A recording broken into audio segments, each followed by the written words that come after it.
प्रभु यीशु मसीह के मीठे नाम में आप सबको जय मसीह की। आज की आराधना में आप सबका स्वागत है और आज की आराधना में आप सब शामिल हों। आइए हम आराधना में जाएंगे और प्रार्थना करेंगे। सर्वशक्तिमान प्रभु परमेश्वर, हम आपका धन्यवाद करते हैं। सनातन काल के प्रभु, हम आपकी स्तुति आराधना करते हैं। हम धन्यवाद देते हैं कि आपने पिछले हफ्ते से आपने हम सबको संभाल के रखा है और आज का दिन दिया। प्रभु, हम आपका धन्यवाद देते हैं। जब हम प्रभु आज का विश्राम दिन है, आराधना का दिन है, जब हम आपकी आराधना करते हैं तो प्रभु आपकी उपस्थिति हमारे बीच में हो। आप हमारे मध्य में आए प्रभु और अपनी महिमा हमारे जीवन से लीजिए। धन्यवाद के साथ प्रार्थना यीशु मसीह के नाम से मांगते हैं, आमीन। प्रभु की महिमा के लिए हम लोग गीत गाएंगे। आज का दिन यहोवा ने बनाया है। आज का दिन यहोवा ने बनाया है, हम इसमें आनंदित हो, आनंदित हो।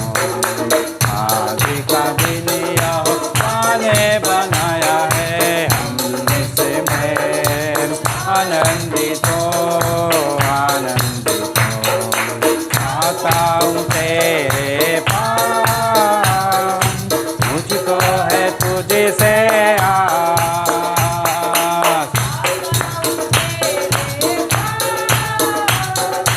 मुझको है तुझसे आस। मुझको कबूल कर ले, पापों से शुद्ध कर दे। मुझको कबूल कर ले, सारे पापों से शुद्ध कर दे। आज का दिन यहोवा ने बनाया है, हम इसमें आनंदित हो, आनंदित हो। आज का दिन यहोवा ने बनाया है, हम इसमें आनंदित हो, आनंदित हो। प्रभु को महिमा मिले,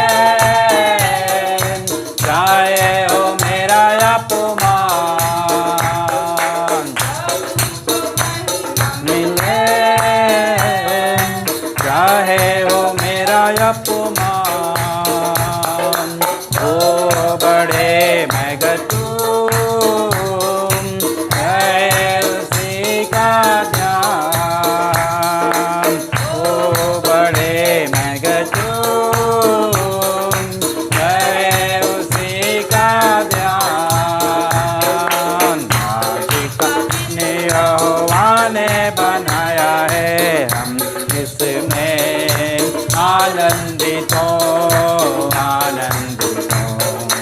आज का दिन यहोवा ने बनाया है, हम इसमें आनंदित हो, आनंदित हो। स्तुति प्रशंसा करे,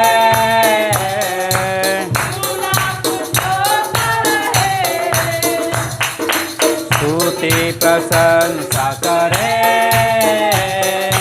जो ना कुछ करे।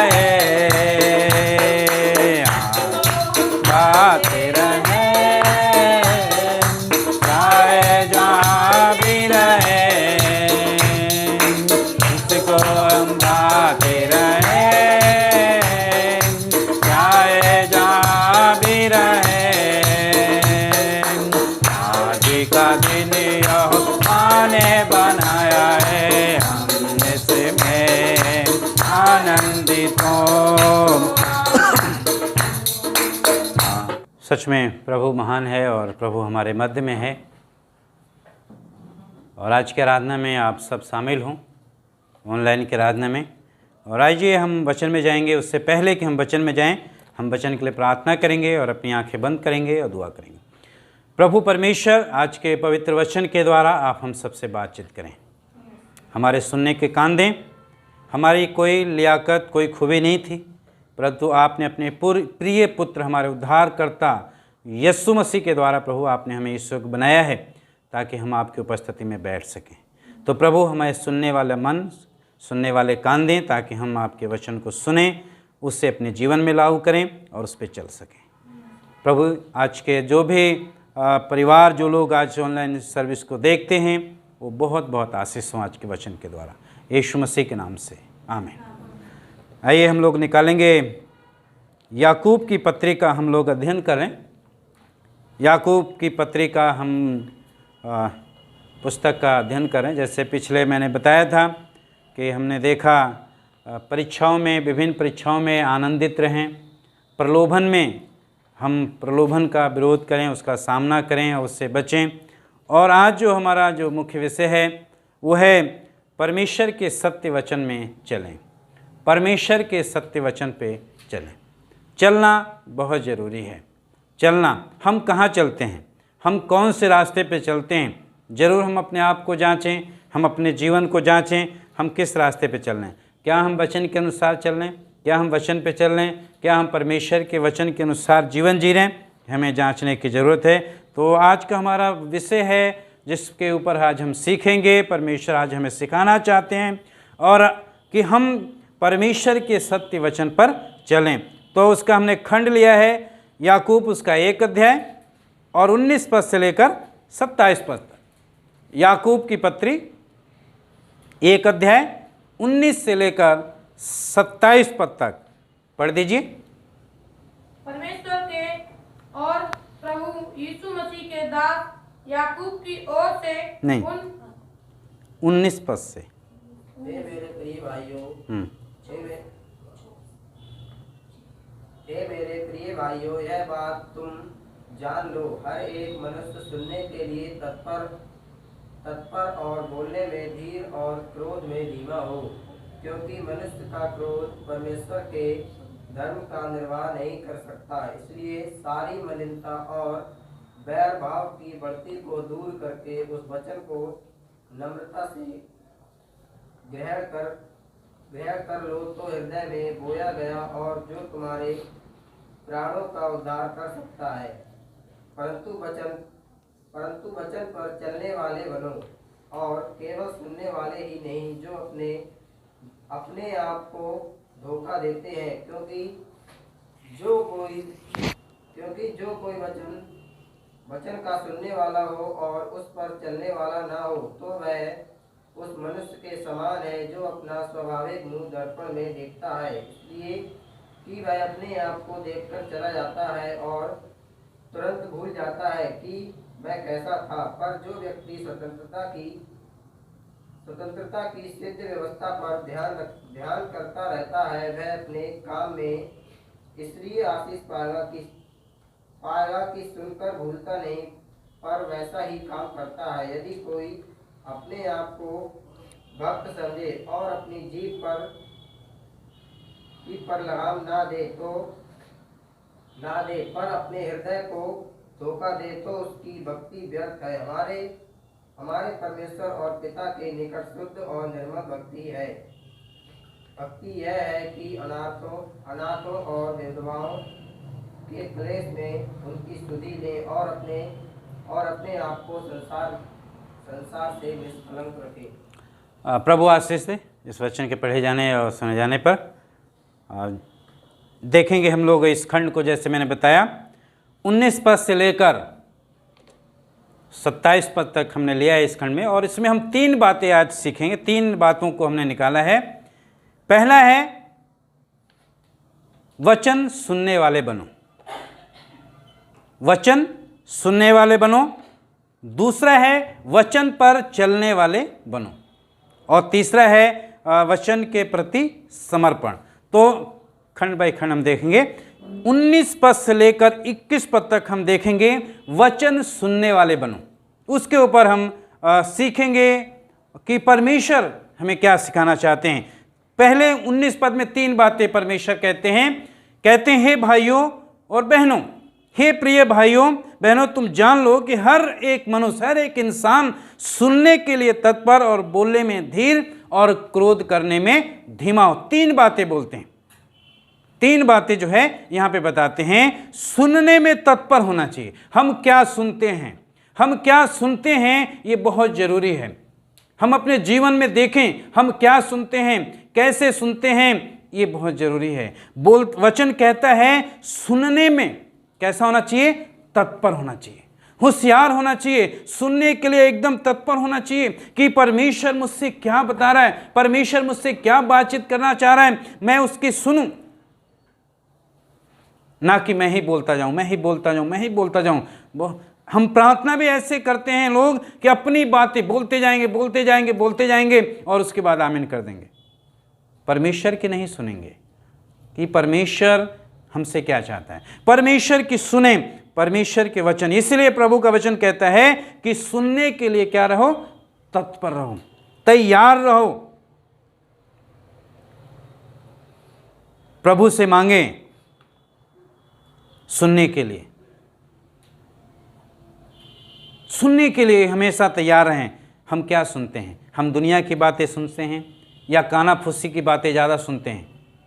हमें अपने आप को जांचने की जरूरत है। या हम परमेश्वर की बात सुनते हैं, परमेश्वर के शब्द को सुनते हैं, परमेश्वर की उपस्थिति में जाते हैं। पहली बात है हम क्या सुनते हैं, हम क्या सुन रहे हैं। दूसरी बात, क्रोध करने में धीमा हो। क्रोध करने में क्या हो, धीर हो। मत्ती रचित सुसमाचार उसका 12 अध्याय हम निकाल के पढ़ेंगे और उसका 26 और 27 पद में लिखा है, और मैं तुमसे कहता हूं कि जो जो निकम्मी बात मनुष्य कहेगा, न्याय के दिन वह हर एक उस बात का लेखा देगा, क्योंकि तू अपनी बातों के कारण निर्दोष और अपने ही बातों के कारण दोषी ठहराया जाएगा। हम क्या बोलते हैं, हम क्या सुनते हैं, ये बहुत ही महत्वपूर्ण है, बहुत ही प्रतिदिन की बात है। जैसे मैंने पिछले दिनों बताया था आपको कि ये पुस्तक जो है व्यवहारिक पुस्तक है, जो हमारी प्रतिदिन की दिनचर्या के बारे में सिखाती है। कहीं ऐसा तो नहीं कि हम काल्पनिक बातों को सुन रहे, काल्पनिक चीज़ों को सुने, मनगढ़ंत सुन रहे। प्रिय भाइयों बहनों, हमें जांचने की ज़रूरत है, वचन से जांचने की ज़रूरत है, हम क्या सुन रहे हैं। और क्रोध करने में कैसा होना चाहिए, धीरज। परमेश्वर कहता है अपने ही बातों के द्वारा दोषी और निर्दोष दोनों चीज़ ठहराए जाओगे न्याय के दिन। हम क्रोध करना, इफिसियों उसके 4:26 में लिखा है, क्रोध तो करो पर पाप मत करो। क्रोध तो करो पर पाप मत करो, पाप मत करो। पाप कैसे करते हैं? जब इंसान को क्रोध आता है तो मत्ती रचित सुसमाचार उसका 22 अध्याय जब हम पढ़ेंगे, 5:22 में लिखा है,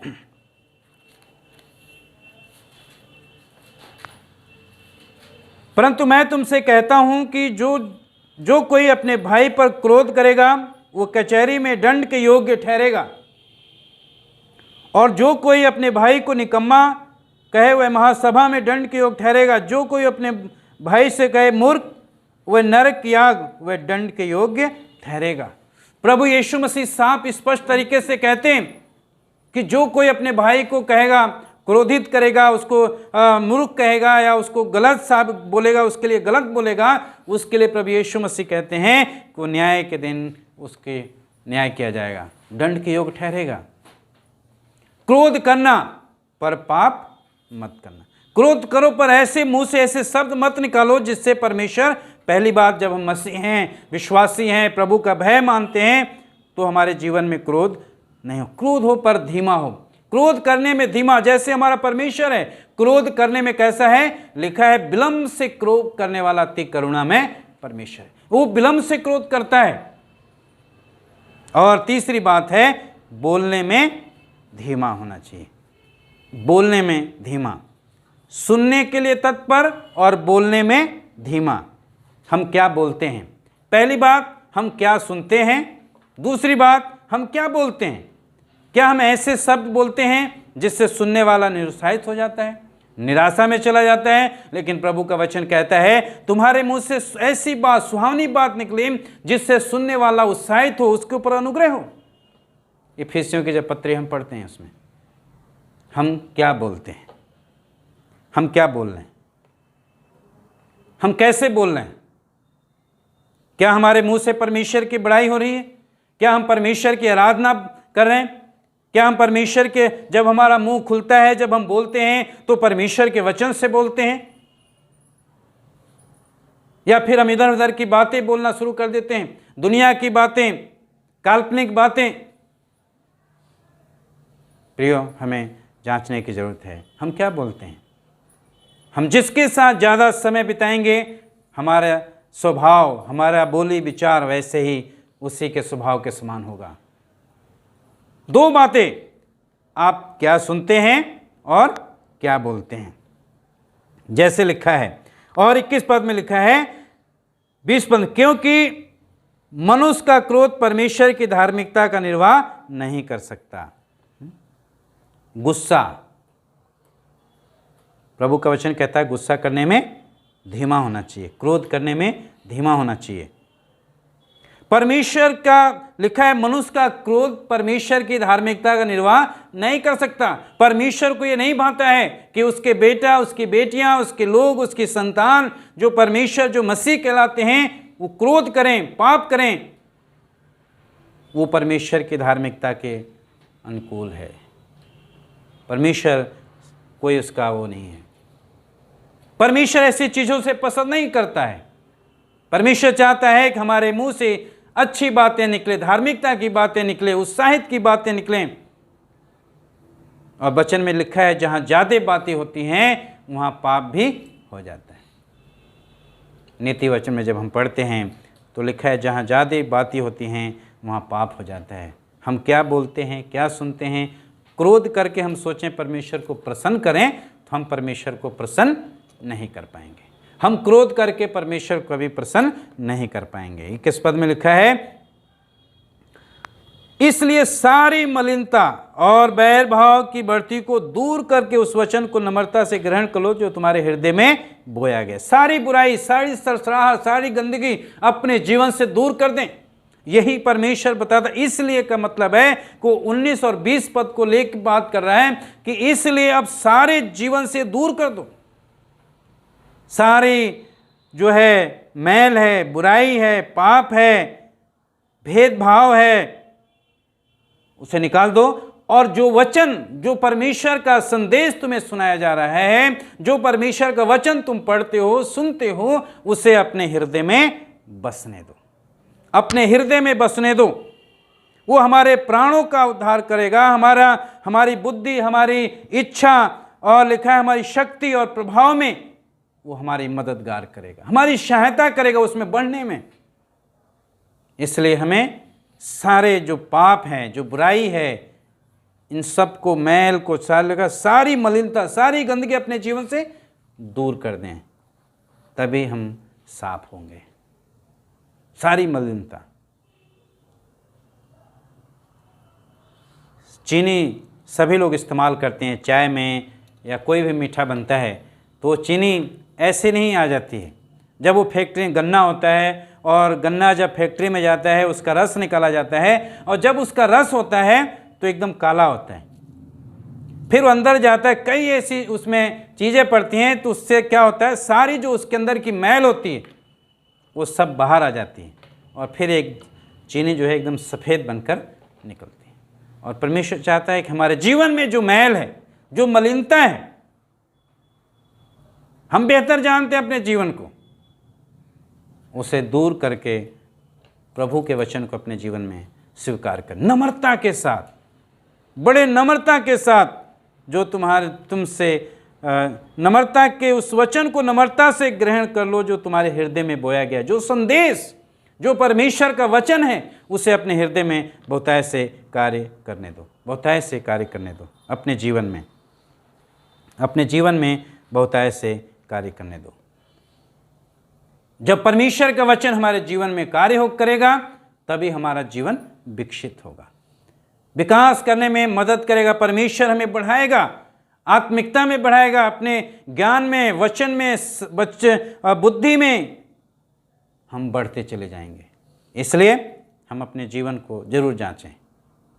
हम हवा में ना बोल दें, हमेशा सुनने के लिए हमारे कान खुले रहें, परमेश्वर के वचन सुनने के लिए, ना कि बुराई सुनने के लिए, पाप की बातें सुनने के लिए नहीं, परमेश्वर की बातें सुनने के लिए हमेशा तत्पर रहें और बोलने में धीमा हूँ, धीमा हूँ।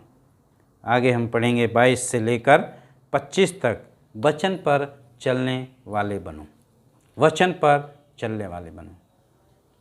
लिखा है, परंतु वचन पर चलने वाले बनो, केवल सुनने वाले नहीं जो अपने आप को धोखा देते हैं। ठीक है, वचन पर चलने वाले बने। क्या हम वचन पे चल रहे हैं? क्या हम वचन के अनुसार जीवन जी रहे हैं? क्या हम मसीह के स्वभाव में बढ़ रहे हैं? क्या हम मसीह की इच्छा के अनुसार अपने जीवन को बिता रहे हैं? वचन के अनुसार चलने वाले बनो, ना कि सुनने वाले। खाली सुनने वाले मत बनो कि इधर से सुन लिया इधर से निकाल दिया। परमेश्वर ने 2 कान दिया, यदि एक से कम सुना है दूसरे से साफ सुनाई दे, ताकि आप सुने और उसे अपने जीवन में, अपने हृदय में लागू करें और उस पर चलें।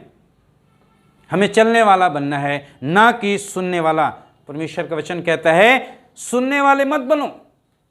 सुनने वाले क्या करते हैं? अपने आप को धोखा देते हैं और अपने आप को उस विनाश को लेके जाते हैं, उस गड्ढे में लेकर जाते हैं, गिर जाते हैं। लेकिन प्रभु कहता है हमें सुनने वाला नहीं बल्कि उस पे चलने वाला बनना है। हमें वचन पे चलने वाला बनने की जरूरत है। परमेश्वर के वचन पे चलना हमें है, परमेश्वर के भय में चलना है, परमेश्वर की उपस्थिति में चलें, उसके स्वभाव में बढ़ते चले जाएं, परमेश्वर के प्रेम में चलें, उसके मेल मिलाप में चलें, वचन के अनुसार चलें, परमेश्वर की इच्छा के अनुसार चलें, पिता की इच्छा के अनुसार चलें। पिता की इच्छा पूछें, पिता आपकी क्या इच्छा है? आज मेरे लिए क्या है आपकी योजना है? इच्छा। पिता वचन के अनुसार चलें, ना कि सुनने वाले। सुनने वाले कैसे होते हैं? लिखा है वह क्या करते हैं जो सुनने वाला होता है, क्योंकि जो कोई वचन का सुनने वाला हो और उस पर चलने वाला ना हो, वह उस मनुष्य के समान है जो अपना स्वाभाविक मुंह दर्पण में देखता है और चला जाता है, भूल जाता है। दर्पण का मतलब है शीशा। वो व्यक्ति ऐसा है जो चलता नहीं है, सुनता है। वो सुनता है, वचन सुना है, और सुनने के ऊपर हम देख सकते हैं कि यीशु मसीह ने स्पष्ट 4 बातें रखी हैं। मत्ती रचित सुसमाचार जब हम 13 अध्याय पढ़ते हैं तो यीशु मसीह ने 4 तरह की भूमि बताई, जिसमें से एक भूमि जो है फलवंत होती है।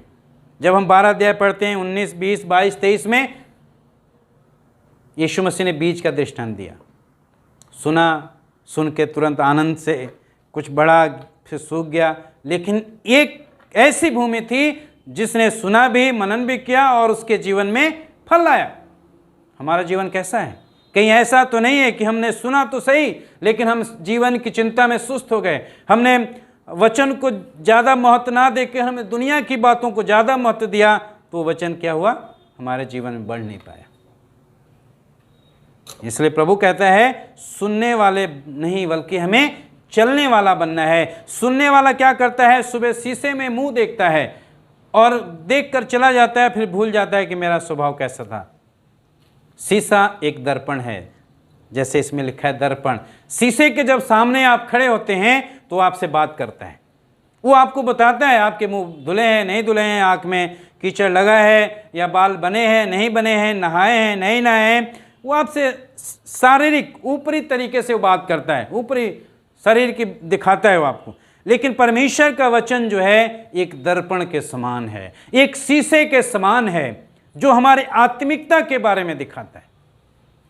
हमारे अंदर कौन कौन सी कमियां हैं, कौन कौन से पाप छुपे हुए हैं, उसके बारे में हमें बताता है और उसे हमें अपने जीवन से निकालें। कब निकालेंगे? जब हम वचन के अनुसार चलेंगे तब। जो हमारे अंदर कमियां हैं, जो हमारे अंदर पाप हैं, छुपे बैठे हैं, बुरे स्वभाव हैं, सारी मलिनता को तभी हमारे अंदर से निकलेगी जब हम दर्पण देखते हैं, वचन देखते हैं। वचन को जब पढ़ते हैं तो हमसे बात करता है। परमेश्वर अपने वचन के द्वारा बातचीत करता है और परमेश्वर बताता है कि हमारे अंदर कौन कौन सी कमियां हैं और उसे हमें अपने जीवन से निकाल फेंकने की जरूरत है। हमें ऐसे नहीं बनना है कि हमने आज देखा, हमने आज वचन पढ़ा और सुना और भूल गए। नहीं, परमेश्वर ऐसा नहीं चाहता कि जो आपने देखा है, जो सुना है, आप उसे मनन करें, उस पर विचार करें, उसे अपने जीवन में लागू करें और उस पर चलें।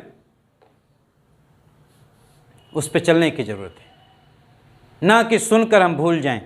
ऐसा नहीं होना चाहिए कि हमने देखा, सुना, परमेश्वर के वचन ने बताया, बातचीत किया और बाहर गए, हम भूल गए, क्या पढ़ा था, कुछ नहीं, ध्यान ही नहीं है। नहीं प्रियो, वो व्यक्ति ठोकर खाएगा, वो व्यक्ति आशीष नहीं पाएगा, उसके ऊपर आशीष नहीं आएगी।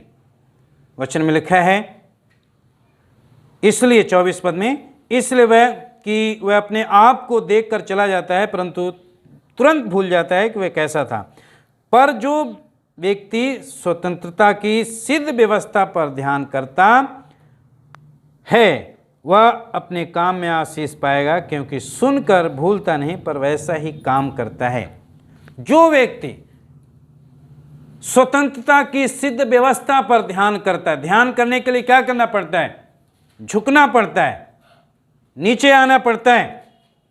और जब हम परमेश्वर के वचन को ध्यान से परमेश्वर के सन्मुख झुक जाएंगे, ध्यान से जब मनन करेंगे, अध्ययन करेंगे, तो उसे हम अपने जीवन में लागू करेंगे और उसी के अनुसार हमें कार्य करने की जरूरत है। ना कि ऐसे बहुत से ऐसे लोग हैं, बहुत से ऐसे लोग कहते हैं ये वचन मेरे लिए नहीं है, ये उनके लिए है, विश्वासियों के लिए है।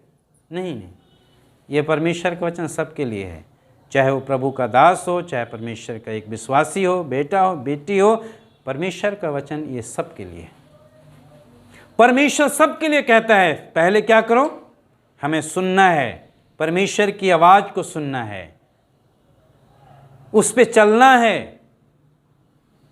यदि सुन के हमने सुन लिया, बस बैठ गए और चलेंगे नहीं तो हम आशीष नहीं पाएंगे। हमें उस पे चलना है, उसके अनुसार चलना है। हमें अपनी इच्छा के अनुसार नहीं चलना है, हमें परमेश्वर की इच्छा के अनुसार चलने की जरूरत है। हमें परमेश्वर की मर्जी के मुताबिक चलने की जरूरत है, हमें उसके अनुसार चलने की जरूरत है। और जब हम उसके अनुसार चलेंगे, जब हम मनन करेंगे, ध्यान करेंगे, और मैंने बताया ध्यान करने के लिए झुकना पड़ता है। जब प्रभु के सामने झुकेंगे, प्रभु के सामने नम्र हो जाएंगे, दीन हो जाएंगे और उसी के अनुसार जब काम करेंगे, वचन के अनुसार जीवन बिताएंगे। काम करने का मतलब है वचन के अनुसार जब हम जीवन बिताएंगे तो वचन कहता है वो व्यक्ति आशीष पाएगा। इसलिए वो आशीष पाएगा क्योंकि वो भूलता नहीं है पर वैसा ही काम करता है। हमारा काम कैसा है? क्या हम वचन के अनुसार अपने कार्य कर रहे हैं? क्या हम वचन के अनुसार अपने जीवन को जी रहे हैं? क्या हम वचन के अनुसार चल रहे हैं? प्रिय, हमें जांचने की ज़रूरत है, क्या हमारा जीवन फलवंत है? जैसे यीशु मसीह ने 4 बातें बताई, बीज बोने वाला दृष्टांत जो यीशु मसीह ने दिया, और यीशु मसीह ने एक बीज ऐसी जगह पड़ा जहाँ 100 गुना, 60 गुना, 30 गुना फल लेकर आया। हमारा जीवन कैसा है? क्या हम सुनकर भूल जाते हैं या सुनकर उस पर चलते हैं? जब चलेंगे तभी तो आशीष पाएंगे। जब हम सुनकर भूल जाएंगे तो हमें परमेश्वर से आशीष नहीं मिलेगी, हमें आशीष नहीं मिलेगी। आज बहुत से मसीह लोग जो है सुनते हैं पर भूल जाते हैं, वो नाश होने की कगार पहुंच रहे हैं, नाश होने के लिए जा रहे हैं। वो बहुत से ऐसे भाई बहन हैं, बहुत से ऐसे विश्वासी भाई बहन हैं, वो सुनते नहीं हैं, सुनते तो हैं पर उस पर चलते नहीं हैं, वो सुनकर उस पर मनन नहीं करते हैं। प्रियो, हमें ऐसा नहीं बनना है, हमें सुनना है और उस पर चलना है। जो परमेश्वर हमें कह रहे हैं उसके अनुसार हमें चलने की जरूरत है, उनके भय में चलने की जरूरत है, उसके वचन के अनुसार जीवन बिताने की जरूरत है, परमेश्वर की इच्छा के अनुसार वचन के अनुसार जीवन बिताने के। प्रभु परमेश्वर कहते हैं भजन संहिता में, परमेश्वर अपने नाम से ज़्यादा महत्व अपने वचन को देता है, दिया है। हम वचन के अनुसार जीवन जिए, मसीह की इच्छा के अनुसार अपने जीवन को जिए। और हम आगे बढ़ेंगे, अपने जीवन को हम प्रभु के सन्मुख रखें और अपने आप को जांचें, क्या हमारा जीवन मेरे लिए, मेरे परिवार के लिए आशीष में है, समाज के लिए मैं आशीष में हूं, लोग मेरे जीवन से आशीष पा रहे हैं, मैं आशीष पा रहा हूं, लोग, परिवार के लोग आशीष पा रहे हैं। प्रियो, तभी आशीष पाएंगे जब आपके जीवन में बदलाहट आएगी, जब वचन आपके जीवन में काम करेगा, तब आपके जीवन में बदलाहट आएगी। आप जब सुन लेंगे, सुनकर उस पर मनन नहीं करेंगे, भूल जाएंगे, तो परमेश्वर की आशीष आपके ऊपर नहीं आएगी। फिर तो हम सिर्फ नाम के रह जाएंगे, ठनठनाती हुई झांझ और ठनठनाती हुई पीतल और झंझनाती हुई झांझ के समान जीवन हो जाएगा। जांचने की ज़रूरत है, हमें अपने आप को जांचने की ज़रूरत है। 26 से लेकर 27 पद तक हम देखेंगे वचन के प्रति समर्पण। पहला हमने देखा वचन के सुनने वाले बनो, दूसरा हमने देखा वचन पे चलने वाले बनो, परमेश्वर के वचन पे चलने वाले बनो, और तीसरा है वचन के प्रति समर्पण। हमारा समर्पण कैसा है? क्या हम वचन के प्रति समर्पण हैं? क्या हमारा जीवन समर्पण है मसीह के लिए, उसके वचन के प्रति? क्या वचनबद्ध हैं या फिर नहीं है? यदि वचनबद्ध नहीं है, समर्पित जीवन नहीं है, तो लिखा है, क्या लिखा है?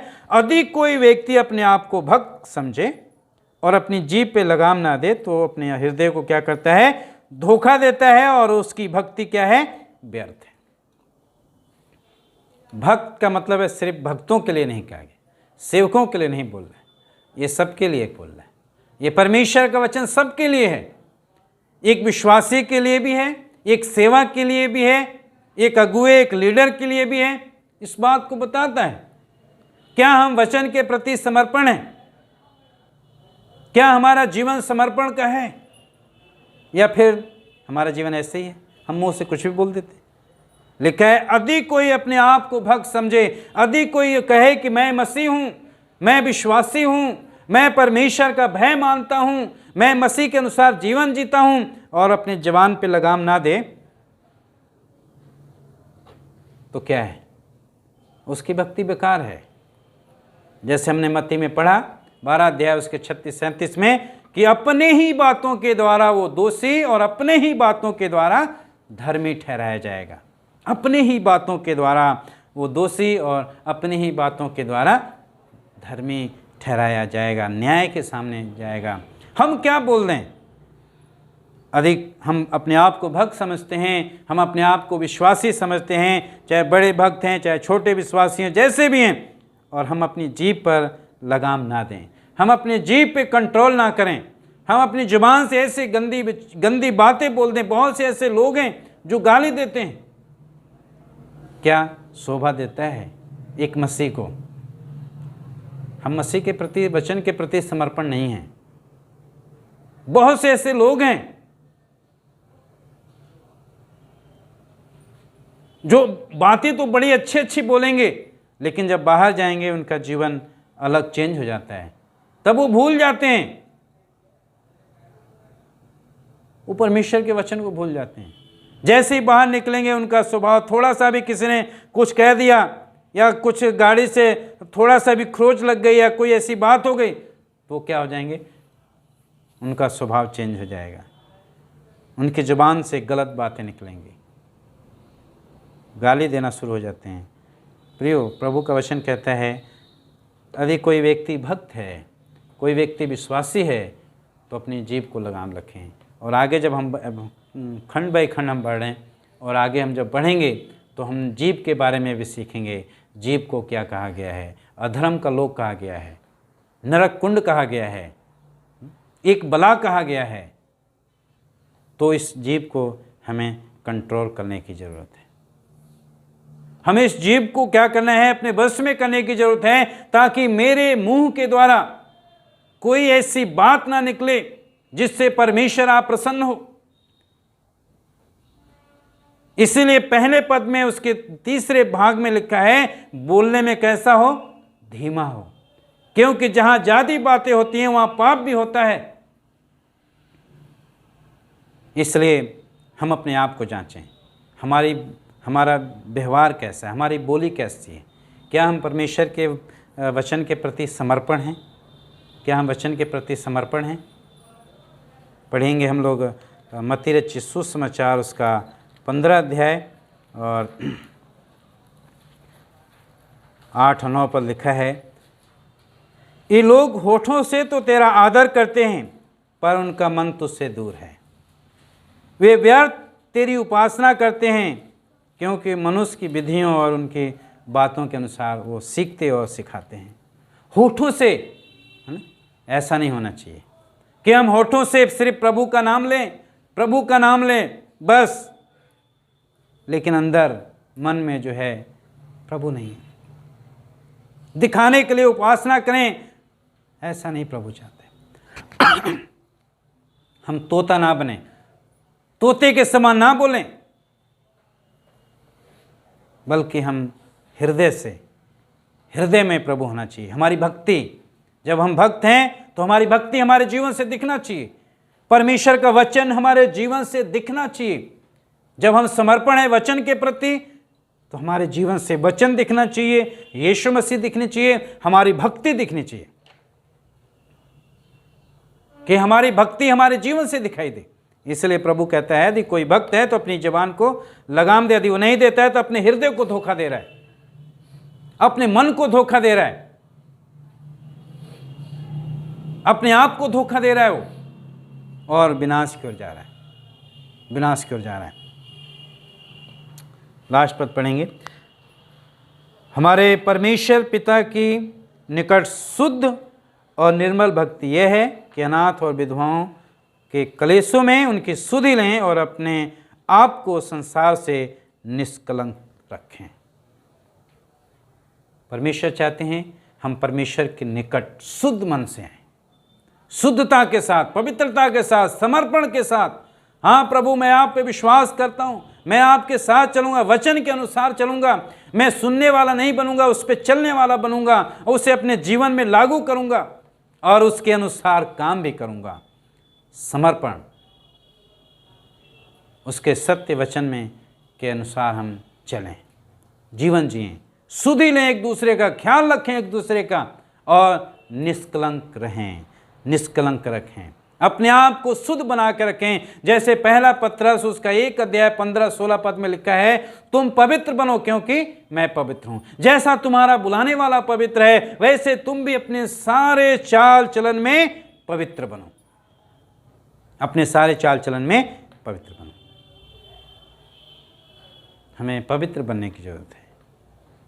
और पवित्र कैसे बनेंगे? जब वचन हमारे अंदर आएगा, प्रभु आएगा हमारे अंदर, तब हमारे अंदर पवित्रता आएगी, तब हमारे जीवन से सारी जो मलिनता है वो प्रभु निकाल देगा। जब हम वचन के अनुसार चलेंगे और हम सुनेंगे, सुनकर भूल जाएंगे, ध्यान नहीं देंगे, तो हम क्या होंगे? हम धोखा दे रहे हैं, हम धोखा दे रहे हैं।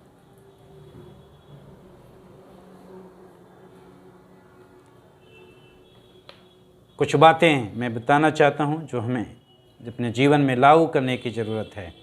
पहली बात, हमें वचन के अनुसार चलने की ज़रूरत है। वचन पे के अनुसार, प्रभु की इच्छा के अनुसार चलने की ज़रूरत। हम ना सुनने वाले ना बने। यदि हम प्रभु को खुश करना चाहते हैं तो इस दुनिया के तमाम बुराइयों से, इन पापों से हम बचें और परमेश्वर के वचन के अनुसार चलें। यदि चाहते हैं कि परमेश्वर मेरे जीवन से खुश हो तो हम पिता की इच्छा पे चलें, उसके वचन के अनुसार जीवन बिताएं। परमेश्वर इस दुनिया के तमाम बुराइयों से नफरत करता है। तो जब हम मसीह हैं, हमारा भी जीवन है कि बुराई से, बुरे काम, पाप से हम नफरत करें, उससे बचें और वचन के अनुसार चलें। वचन के प्रति समर्पण हो, वचन के प्रति हमारा जीवन हो। और यदि हम चाहते हैं कि हमारी आराधना प्रभु को स्वीकार हो तो हमें भी बुराइयों से नफरत करनी पड़ेगी, नफरत करनी है। यदि आप चाहते हैं कि परमेश्वर मेरी आराधना स्वीकार करे, मेरी प्रार्थना स्वीकार हो, तो हर एक बुराई से आप नफरत करें, बुराई से दूर रहें, परमेश्वर के वचन के अनुसार जीवन बिताएं, परमेश्वर के वचन के अनुसार चलें, परमेश्वर के प्रति आप समर्पण जीवन जिएं। आज हमें बहुत ज़रूरी है कि आज हम अपने जीवन को जांचें। यदि आप परमेश्वर की आशीष पाना चाहते हैं अपने आत्मिक जीवन में, तो वचन के अनुसार चलना शुरू कर दीजिए। साफ वचन कहते हैं तभी आशीष मिलेगी, जब आप वचन के अनुसार चलेंगे तब। आप क्या पाना चाहते हैं, अपने आप को जांचें। आइए हम प्रार्थना करेंगे। सर्वशक्तिमान प्रभु परमेश्वर, हम आपके सिंहासन के पास आते हैं। प्रभु, आप महान जीवित सामर्थी परमेश्वर हैं। सच में प्रभु, आप हमारे मध्य में हैं, इसके लिए हम आपका धन्यवाद देते हैं। आज के वचन के द्वारा प्रभु, हर एक भाई बहन जो आज के इस मैसेज को देखते हैं, प्रभु परमेश्वर अपने जीवन को जांचें और आपके वचन के अनुसार चलने पाएं, ताकि प्रभु उनके जीवन आशीष में होने पाए। प्रभु, जो बीमार हैं, हम बहन उषा के लिए प्रार्थना करते हैं, वो बीमार हैं, उनके पेट में जो भी तकलीफ है प्रभु, हम प्रार्थना करते हैं यीशु मसीह के नाम से उनकी सारी बीमारी जाती रहे। प्रभु, आप दया करें, अनुग्रह कीजिए, हमारे देश के ऊपर दया करें प्रभु जी। ये कोरोना वायरस यीशु मसीह के नाम से खत्म होने पाए। प्रभु, जो बीमार हैं, उस वायरस की चपेट में हैं, आप उन्हें चंगा करें, आप दया कीजिए। प्रभु, हम आपका धन्यवाद देते हैं और धन्यवाद के साथ प्रार्थना यीशु मसीह के नाम से मांगते हैं, आमीन। प्रभु आप सबको आशीष दे। जय मसीह।